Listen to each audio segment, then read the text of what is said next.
মুন্সিগঞ্জের প্রকৃতি দেখার মতন। আর মুন্সিগঞ্জের প্রকৃতির কথা তো বলে লাভই নেই। আপনারা যারা মুন্সিগঞ্জের বাসিন্দা আছেন তারা তো অবশ্যই জানেন মুন্সিগঞ্জে কত যে মনোরম পরিবেশ। ভিডিওর মাধ্যমে পুরোটা তুলে ধরা যাচ্ছে না, তারপরেও আমার মোবাইল দিয়ে আমি যতটুকু পেরেছি আপনাদেরকে দেখিয়েছি। আর আমার চোখে যে কত সুন্দর লাগছে তার কেমনে বোঝাবো আপনাদের। আমার কাছে ফল ধরেছে, আর এটা কি ফল তাড়াতাড়ি আপনারা কমেন্টস করে জানিয়ে দেন। বাজারে দেখা যায় অনেক রকমের আচার বিক্রি করা হয়, আর চেরি ফলের আচার যেগুলো, আর এই চেরি ফলের আচারগুলো কিন্তু এই ফলটা দিয়েই বানানো হয়। আর এই ফলটা আমি পরে বলে দিব কি ফল, তার আগে আপনারা কমেন্টস করে বলেন এই ফলটার নাম কি। আজকের ভিডিওতে আর আপনাদের বলবো না আপনারা কেমন আছেন, যেহেতু আমি জানি যে বাংলাদেশের পরিস্থিতি তেমন একটা ভালো নয়। আর মাইলস্টোনের ঘটনায় আমরা পুরো বাংলাদেশের মানুষ শোকাহত। যে বাচ্চাগুলো সকালে স্কুলে না যাওয়ার জন্য বায়না ধরলো, তাকেও কিন্তু স্কুলে যেতে হয়েছে। তারপরে কি হলো, সে আর বাড়িতে ফিরতে পারলো না। এটা কি তার মা মানতে পারে? কোনো মা মানতে পারে বলেন? এরকম অনাকাঙ্ক্ষিত ঘটনা বাংলাদেশে কিন্তু গত জুলাইতেও ঘটে গেছে। গত জুলাইতে বড় বড় ছাত্ররা আন্দোলনে নিহত হয়েছে। গত জুলাইতেও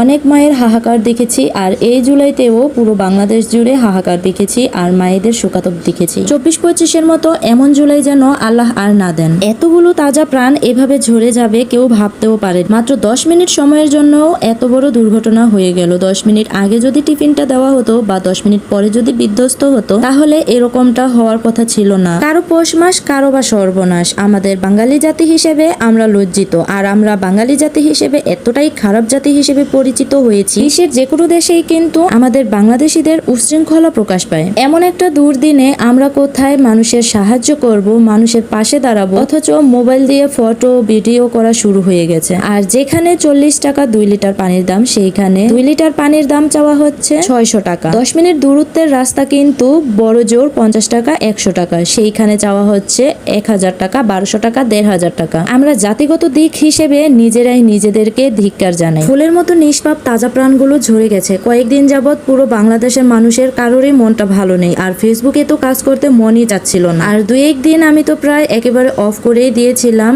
আর এরপরে আমি একটু সারাদিনের কাজকর্ম সেরে বাচ্চাদেরকে স্কুল থেকে আনার পরে চলে গেলাম একটু মুন্সিগঞ্জ। আর মুন্সিগঞ্জ থেকে আবার একটা কেক আনলাম। তো 2টা কেক নিয়েছিলাম, অবশ্য 2টা কেক 2 দিকে চলে গেছে। আর বাচ্চাদের জন্য কেকগুলো আনতে পেরে খুব খুশিও হয়েছি। আর মোহাম্মদ এন্ড সাফার নাম লেখা হয়েছে, আর এই কেকটাতে নাম লেখা হচ্ছে রাফি আব্দুল্লাহ আবির। মুন্সিগঞ্জ ওয়ান বেকারি থেকে এই কেকগুলো নেওয়া হয়েছে। আর এই ওয়ান বেকারির কেকগুলো কিন্তু খেতে অনেক টেস্ট ছিল, এন্ড প্রাইসটাও খুব কম ছিল, অবশ্য 50 টাকা অফে ছিল। বাড়িতে এসে পড়লাম, আর বাড়িতে এসে দেখি আমার মেয়ে আবার বেলুন দিয়ে একটু সাজিয়েছে। ওদের ইচ্ছা আর কি, বাচ্চা বলতে কথা। তো যাই হোক, কেকটা ওরা এখন কাটবে, জাস্ট একটু ঘরোয়া ভাবে খাবে আর কি, এই তো। তো তেমন কোনো জন্মদিন বা অনুষ্ঠান নয়, তাদের মতে